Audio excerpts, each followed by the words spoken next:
방콕 도심 한복판 고급 아파트 단지 중에서도 가장 안전하다고 알려진 럭셔리 아파트가 있습니다. 이 아파트는 철통 보안을 자랑하며 출입은 개인 카드키로만 가능합니다. 그뿐만 아니라 개인 수영장, 피트니스 센터 등 편의시설까지 완벽하게 갖춰져 있어 입주민들에게 편안하고 안전한 삶을 제공합니다. 특히 혼자 사는 여성들에게 인기가 많아 안전한 주거 공간으로 손꼽히는 곳이었습니다. 하지만 세상에 절대적인 안전은 존재하지 않습니다. 이처럼 안전해 보이는 아파트에서도 상상치 못한 사건이 벌어지고 말았습니다. 안녕하세요. 미스터리 수사국입니다. 2024년 4월 태국의 방콕에서 끔찍한 사건이 접수되었습니다. 2024년 4월 5일 자정 무렵 아름다운 여성이 캐리어를 끌고 있는 모습이 아파트 건물 CCTV에 포착되었습니다. 그녀는 막 여행을 마치고 자신의 아파트로 돌아온 것이었습니다. 아나펫이라고 불리는 그녀는 단순히 아름다운 외모만 가진 여성이 아니라 뛰어난 사업 감각으로 성공을 거머쥔 싱글 여성입니다. 그녀는 온라인 쇼핑몰을 운영하며 의류, 액세서리, 생활용품 등 다양한 상품을 판매하여 사업을 키워 전국은 물론 동남아시아 지역까지 사업을 확장했습니다. 아나는 럭셔리 아파트에 거주하고 명품 가방, 고가의 보석, 세련된 의상을 입으며 사치스러운 생활을 하였습니다.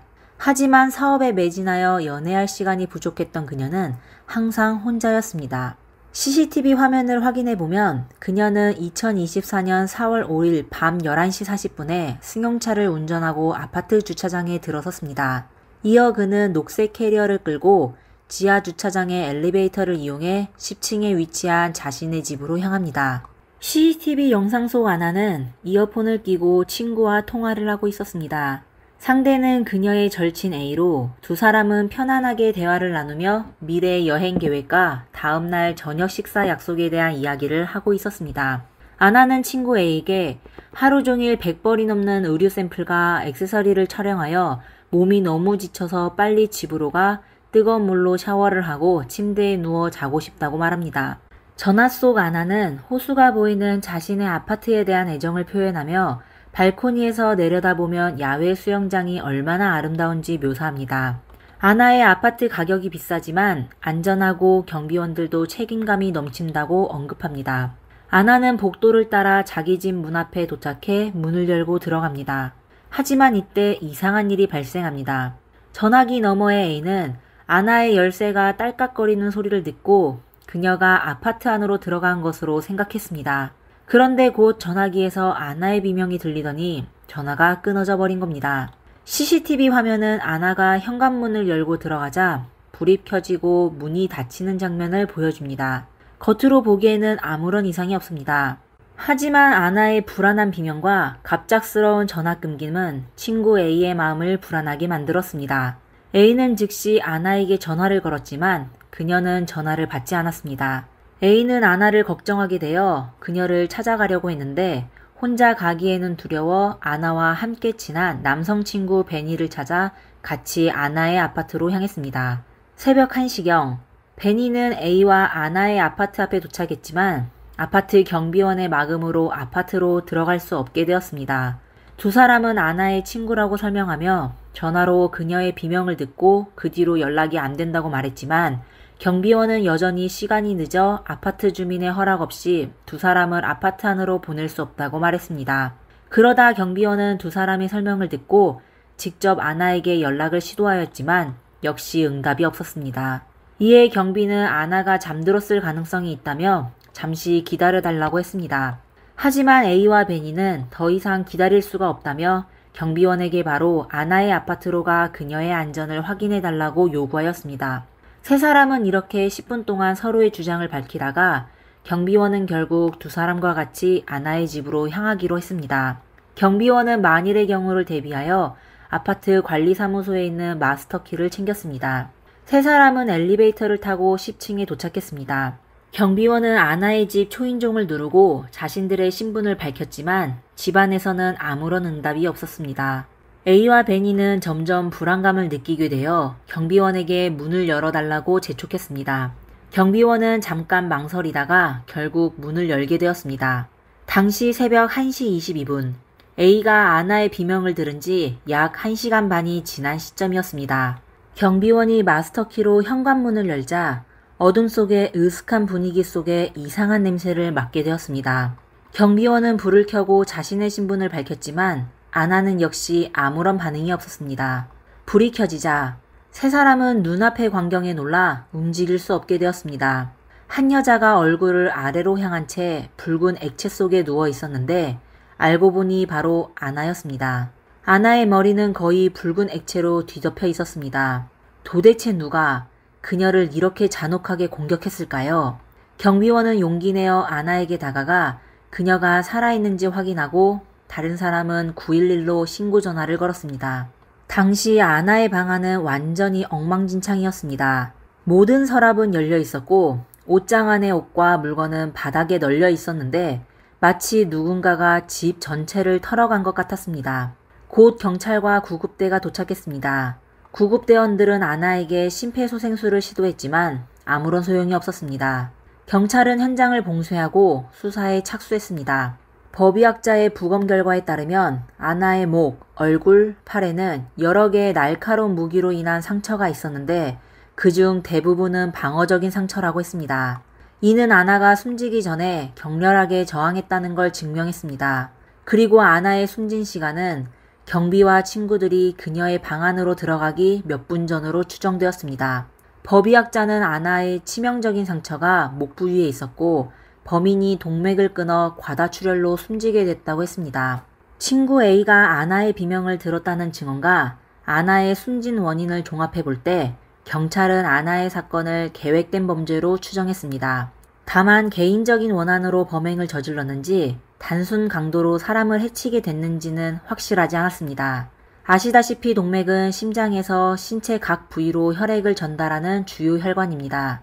아나가 공격을 받았을 때 강력히 저항하며 몸부림친 결과 아드레날린 분비가 증가하여 심장 박동이 빨라져 더 많은 액체가 유출되었습니다.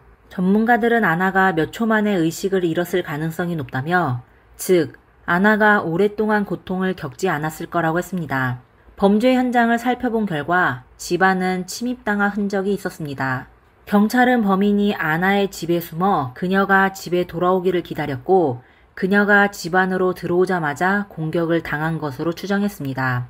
범인의 범행이 아주 잔혹하였는데 그는 원한으로 범죄를 저지른 것일까요? 한 가지 이상한 점은 경찰이 아파트 CCTV를 확인했지만 범인이 아나의 아파트로 들어간 모습은 찾을 수 없었습니다. 그러다 한 세심한 경찰이 아나의 집 발코니 문이 열려 있다는 사실을 발견하게 되었습니다. 그럼 범인은 발코니를 통해 아파트에 침입한 것일까요? 그렇다면 범인은 누구였을까요? 그리고 원한 말고 입실 강도질을 했었을 수도 있었을까요? 집 내부의 서랍은 모두 열려 있었고 옷장 안의 옷과 물건들이 흩어져 있었습니다. 그럼 이는 범인이 본인의 범행을 은폐하기 위해 위장한 것일까요? 아니면 범인이 강도질을 하고 있다가 아나가 우연히 집으로 돌아와 강도가 당황한 나머지 아나를 해치게 된 것일까요? 그렇다면 강도는 혹시 아나와 아는 사람일까요? 경찰은 아나의 친구들을 통해 그녀가 꼼꼼한 사업가이며 인간관계가 단순하고 큰 빚을 진 적도 없다는 사실을 알아냈습니다. 또한 아나는 평소 사람들에게 친절하게 대했고 누구와도 원한을 가진 적이 없었다고 합니다. 그리고 당시 아나는 연애하지 않고 있었기 때문에 감정 문제로 인한 사건은 아니었을 것으로 보입니다. 아나의 아파트 외부에 있는 CCTV 영상에는 범행 전후 누구도 아나의 아파트로 들어가거나 나오지 않았습니다. 당시 경비와 아나의 친구들이 아파트에 들어갔고 형사와 기자들이 마지막으로 아파트에 들어갔습니다. 현장을 면밀히 조사하던 경찰은 아나의 집 바닥에서 아나가 아닌 다른 사람의 흔적을 발견했습니다. 아주 작은 흔적이었는데 발코니 문 근처에 있었습니다.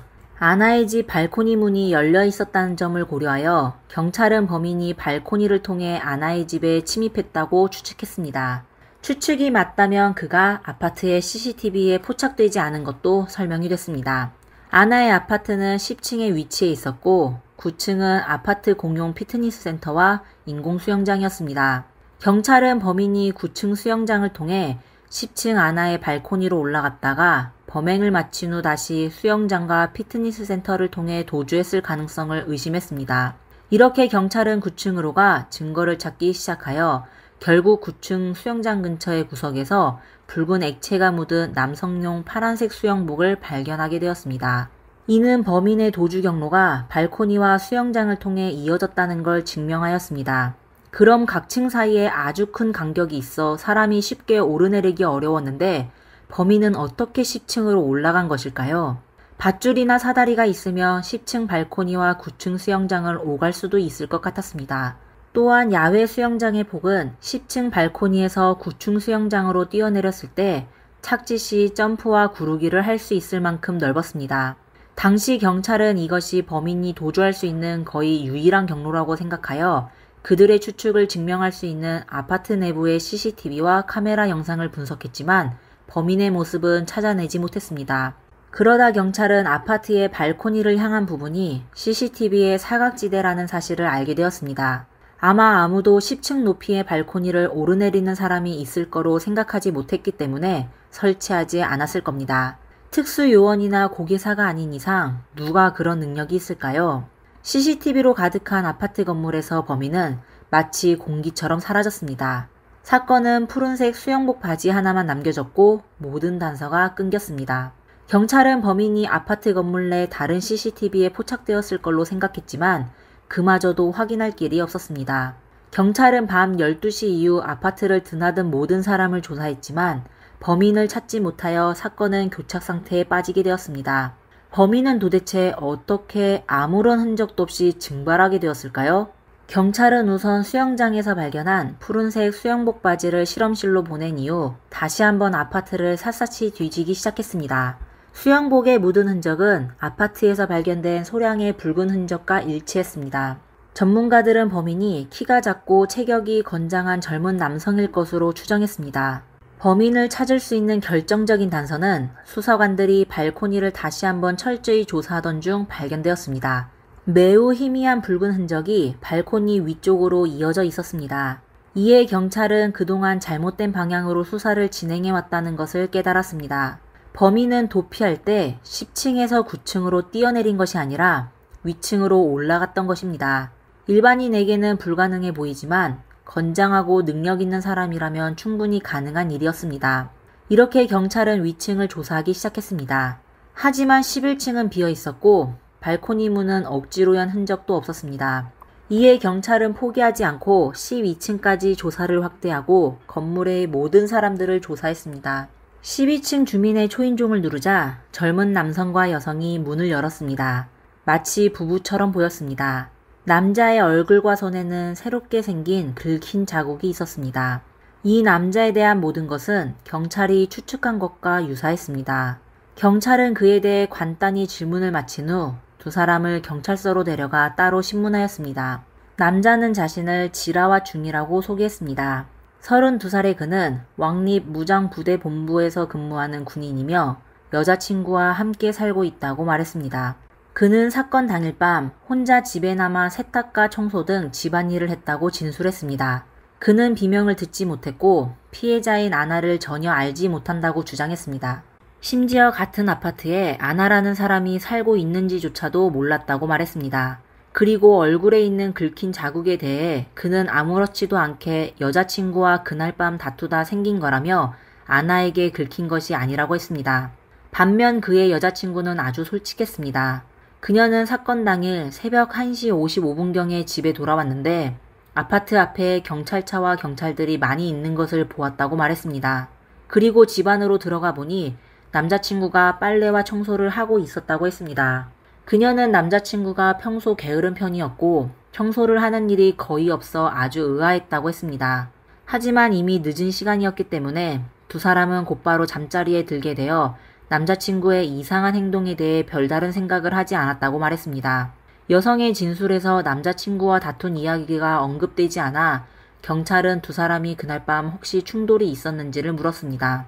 그녀는 최근 남자친구와 불화를 겪었지만 몸싸움은 없었다고 답했습니다. 이렇게 경찰은 남성에 대해 더욱 의심하게 되었습니다. 그들은 두 사람 사이의 다툼에 대해 자세히 알고 싶어 했습니다. 여성도 역시 뭔가 이상한 점을 감지한 듯 경찰의 조사에 적극적으로 협조하기로 했습니다. 그녀는 남자친구가 최근 도박에 빠져 자신에게 돈을 계속 요구했고 그녀가 여러 차례 거절하여 두 사람의 사이가 악화되었다고 털어놓았습니다. 그리고 푸른색 반바지 사진을 보자 남자친구가 최근에 입었던 반바지라고 진술했습니다. 경찰은 다시 한번 CCTV 영상을 확인했습니다. 이번에는 4월 5일 사건 발생 전날 아나펫이 오전 10시 23분에 집을 떠나는 장면을 발견했습니다. 아나는 녹색 캐리어를 들고 엘리베이터에 서 있었습니다. 경찰은 지라와 중이가 아나가 외출할 것이라는 걸 알고 그녀가 자리를 비운 사이에 발코니를 통해 아나의 아파트로 침입한 것으로 추측했습니다. 하지만 예상치 못하게 아나는 이틀도 채 되지 않아 집으로 돌아왔습니다. 경찰은 사건 당일 12층에 살던 지라와 중이가 날이 어두워지자 12층의 집에서 발코니를 통해 10층에 있는 아나의 발코니로 이동했을 것으로 추측하였습니다. 그의 군사훈련과 평소 운동 습관이 도움이 됐을 겁니다. 그는 아나의 발코니 문이 열려있다는 사실을 알게 되자 아주 흥분하며 바로 아나의 아파트로 들어가 도둑질을 하기 시작했는데 그때 마침 아나가 집으로 돌아와 도둑질을 하고 있던 지라왓은 당황하게 되었습니다. 복도에서 아나가 친구와 통화하며 아파트 문을 열자 지라왓은 도망칠 시간이 없어 침대에 숨게 되었습니다. 그러다 결국 들키게 되어 그는 잔혹한 방식으로 아나를 공격했습니다. 공격 과정에서 아나는 모든 힘을 다해 저항했지만 결국 참변을 당하게 되었습니다. 경찰은 아나가 범인의 얼굴을 보아 결국 공격당했다고 판단했습니다. 경찰은 사건에 대한 수사가 초기 단계에 있으며 아직 최종 판결이 나오지 않았다고 하며 지라와 중이가 범인이라는 것을 증명할 수 있는 관련 증거를 공개했습니다. 그리고 사건 이후 지라왓은 아파트 외부 쓰레기통에 쓰레기를 버렸었는데 흥미롭게도 그는 CCTV 카메라 앞에 여러 번 멈춰 카메라를 계속 의식하였습니다. 아파트에 오래 살았던 사람이라면 그 카메라를 수백 번, 수천 번을 지나쳤을 텐데 굳이 카메라를 바라보는 행동은 매우 이상했습니다. 이러한 사소한 증거와 단서는 따로 보면 별 의미가 없을 수도 있지만 함께 모아보면 범인을 유죄 판결할 수 있는 결정적인 증거가 될 수 있습니다.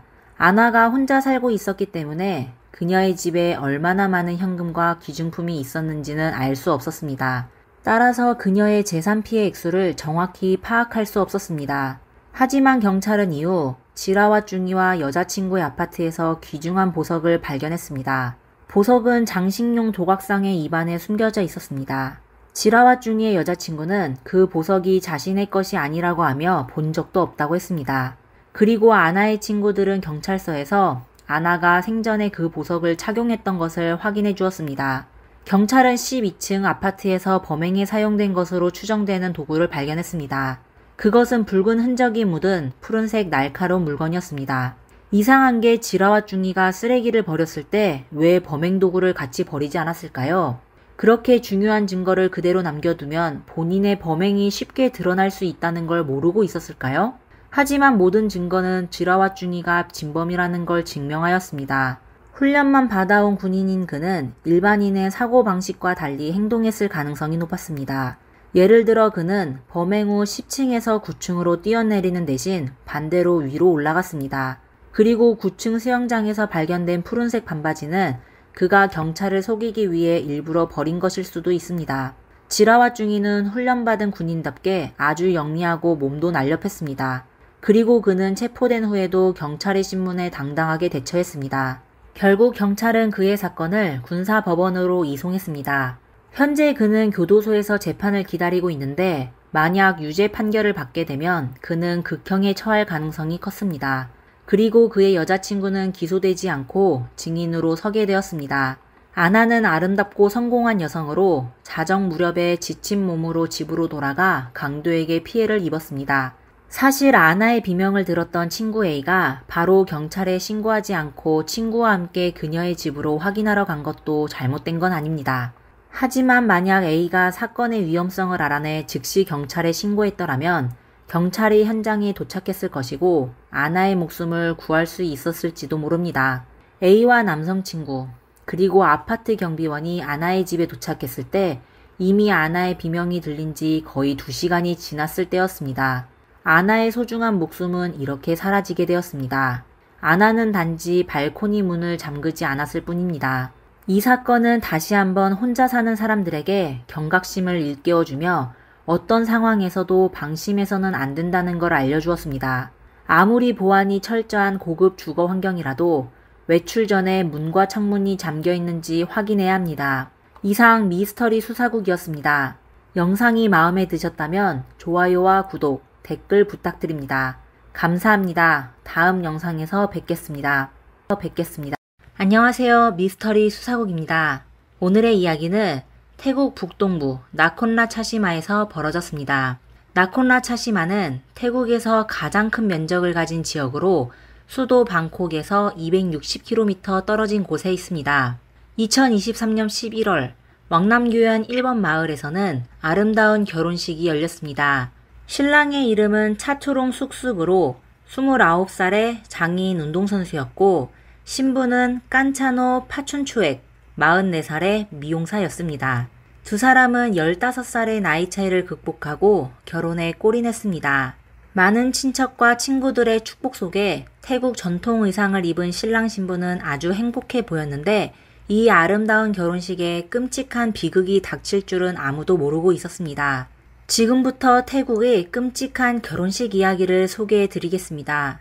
2023년 11월 25일 토요일 아침 왕남교연 1번 마을에서 신랑 차투롱은 화려한 결혼 행렬을 이끌고 신부 깐차노를 데려왔습니다. 신부맞이 행사가 끝나고 현지 관습에 따라 신랑 신부를 위한 축복기도 의식이 열렸습니다. 결혼식은 오후 4시에 시작되었습니다. 두 사람은 부모님께 절을 올리고 축복 속에 결혼 반지를 교환했습니다. 사실 두 사람은 3년의 동거 생활 끝에 드디어 결혼에 골인하게 된 것입니다. 오랜 시간 동안 서로를 향한 깊은 애정을 쌓아왔던 것입니다. 밤이 되자 만찬이 시작되었고 사람들은 현지 특산 음식을 즐기며 웃고 떠들며 두 사람의 결혼식을 즐겁게 보냈습니다.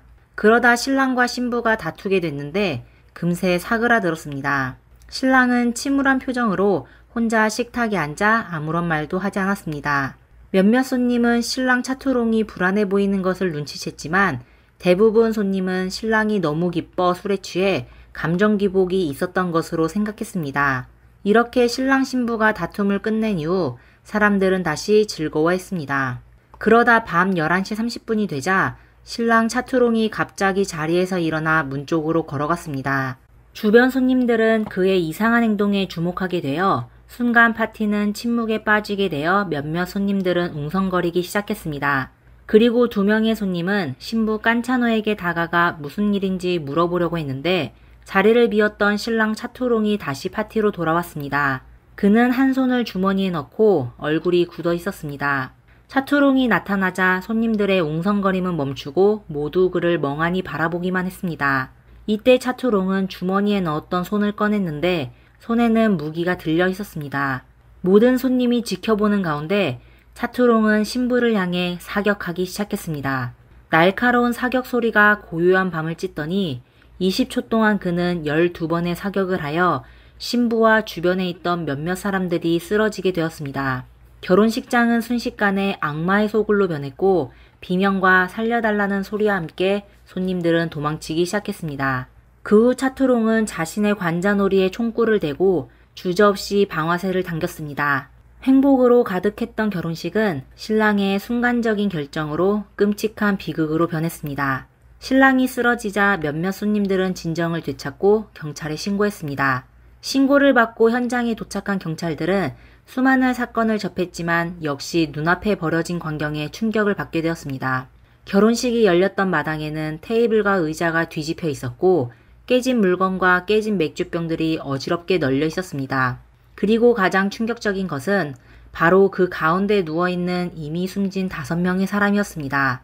몇몇 손님은 구석에 웅크리고 앉아 있었고 몸에는 먼지가 묻어 있었습니다. 한 손님의 옷에는 튄 붉은 자국이 있었는데 공포에 질린 그는 그냥 떨고만 있었습니다.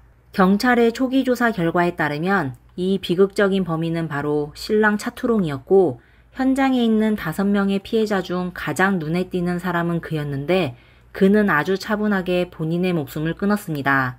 나머지 피해자는 44살의 신부 깐차노, 62살의 신부 어머니, 38살의 신부의 여동생이었습니다. 무고한 그들은 여러 번 사격되어 숨지게 되었습니다. 그리고 현장에는 2명의 손님도 피해를 입었는데 그들은 신부와 이야기를 나누고 있을 때 차투롱이 신부를 저격하는 것을 보고 말리려고 했지만 불행히도 본인들도 사격되었습니다. 50세의 손님은 현장에서 바로 숨지게 되었고 28살의 손님은 왼쪽 허리가 사격되어 병원으로 옮겨졌습니다. 경찰은 현장에서 직경이 9mm가 되는 탄피 13개를 발견했습니다. 모두 탄피는 신랑 차투롱이 소유하고 있던 무기에서 나온 것이었습니다. 그는 분명히 정신적으로 불안정한 사람인데 어떻게 합법적으로 무기를 소유할 수 있었을까요? 마치 사람들 속에 언제든지 폭발할 수 있는 폭탄을 숨겨놓은 것 같았습니다. 현장 감식을 마친 후 경찰은 신랑 차투롱과 신부 깐차노의 신원, 배경, 과거 경험을 조사하여 범행 동기를 파악하기 시작했습니다. 신랑 차투롱은 29살의 전직 해병대원으로 춘부리 해군기지에 소속되어 있었습니다. 앞날이 창창한 그는 군 복무 중 안타깝게도 기차 사고를 당하여 오른쪽 다리를 잃게 되어 결국 군 복무를 그만두고 사랑하는 해군 생활을 포기해야 했습니다. 인생에 큰 시련을 겪었지만 차투롱은 좌절하지 않고 산림관리원으로 일하며 자연 환경을 보호했습니다. 그리고 그는 그 일을 하며 국가에 기여할 수 있는 또 다른 방법을 찾게 됐습니다. 해군 복무 경험으로 건강한 체력을 유지해온 그는 장애인 운동을 시작하게 되었습니다.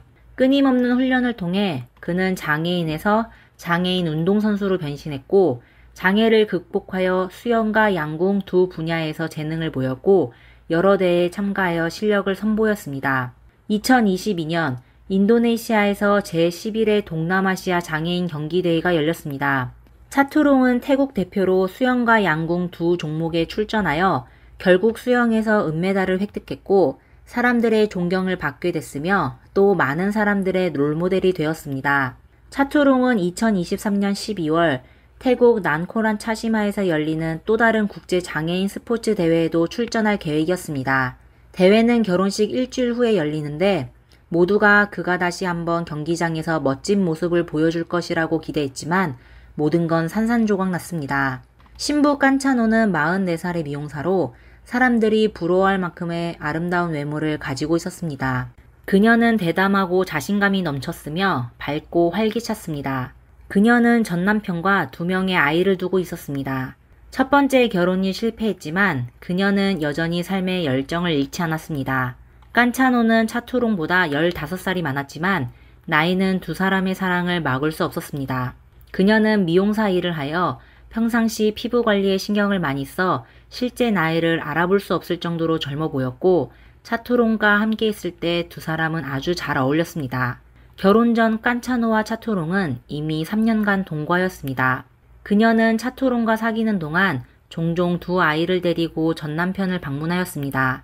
그냥 아이들이 아버지로부터 사랑을 받았으면 했는데 차투롱의 불만을 불러일으켰습니다. 깐차노는 아름다운 외모와 부드러운 성격으로 항상 다른 남성의 관심을 받았었습니다. 그녀가 다른 남자와 이야기할 때마다 차투롱은 질투하여 불안감을 느끼게 됐고 계속 투정하였습니다.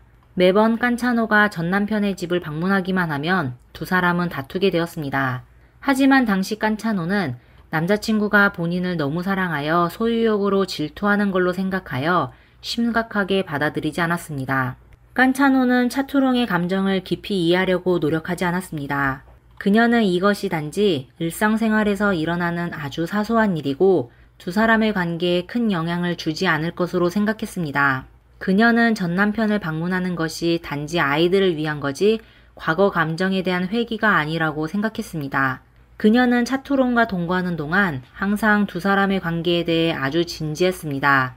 한 번의 실패한 결혼 생활로 그녀는 좋은 관계를 유지하려면 더 많은 이해가 필요하다는 것을 잘 알고 있었습니다. 3년의 동거 생활 동안 깐차노는 차투롱에게 항상 평온한 마음으로 대했고 행복한 가정을 꿈꾸며 노력했습니다. 하지만 상황은 깐차노가 생각했던 것처럼 간단하지 않았습니다. 사건 이후 경찰은 두 사람의 주변 친척과 친구들을 조사했습니다. 차투롱의 친구 A씨는 차투롱이 많은 것을 이루었지만 사실 그는 겉으로 보기와 달리 자신감이 부족하다고 말했습니다. 그의 마음속은 열등감으로 가득했습니다.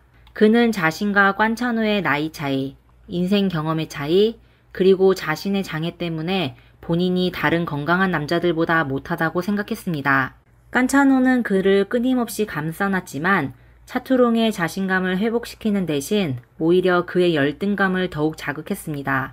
깐차노가 부드럽고 자신감 넘치게 행동할수록 차투롱은 그녀의 매력이 다른 남자들의 시선을 사로잡을까봐 불안했습니다. 그는 깐차노가 자신보다 더 나은 조건의 남자를 만나면 언제든지 자신을 떠날 것으로 생각했습니다. 특히 깐차노가 전남편의 집을 방문할 때 차투롱은 그녀가 아이들을 핑계 삼아 전남편과 데이트하는 것으로 의심했습니다.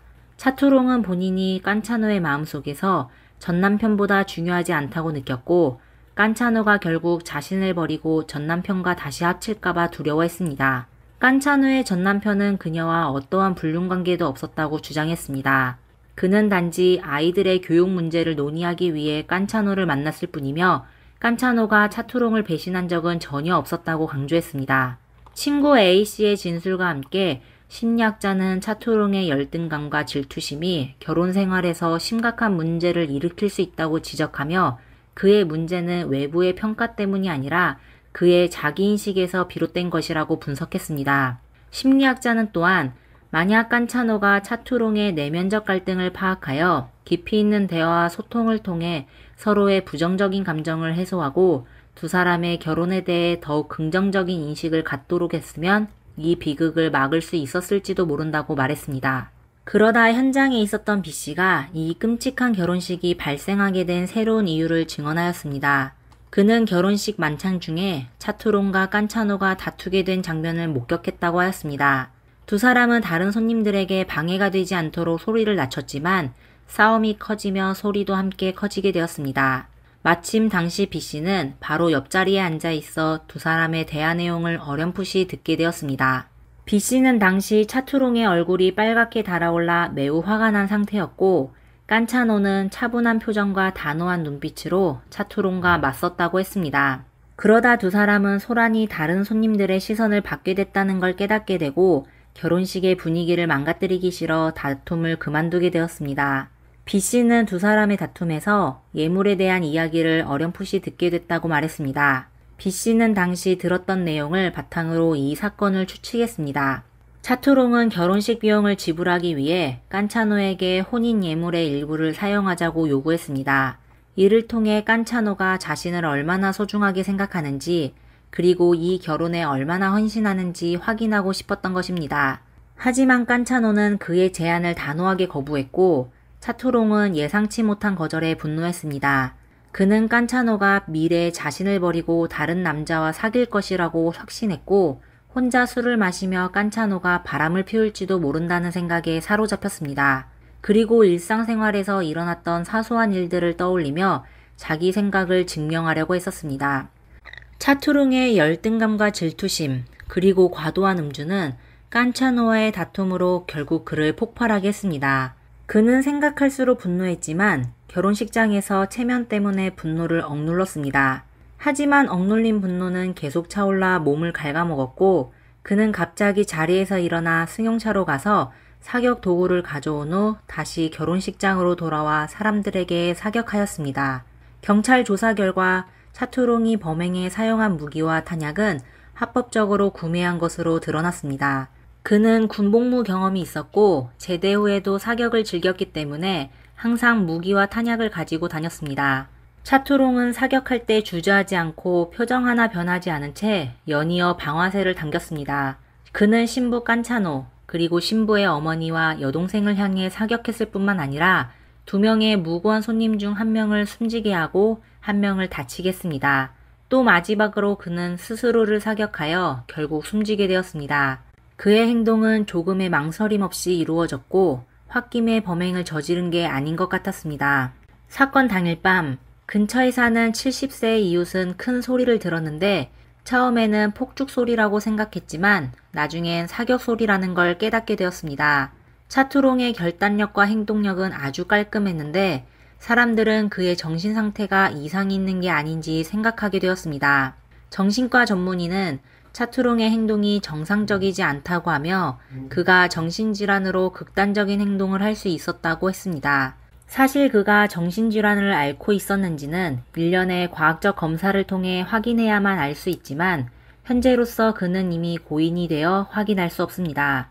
이번 사건 발생 이후 신부 깐차노와 그녀의 여동생, 어머니는 가족들이 인수하여 장례를 치렀습니다.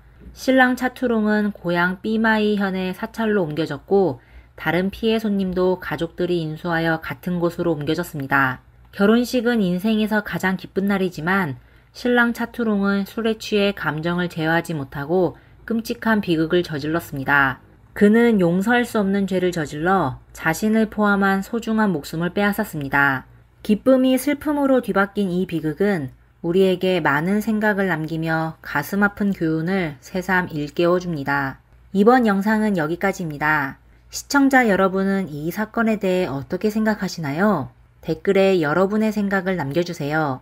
영상을 재미있게 보셨다면 좋아요와 구독 부탁드립니다. 다음 영상에서 뵙겠습니다. 감사합니다.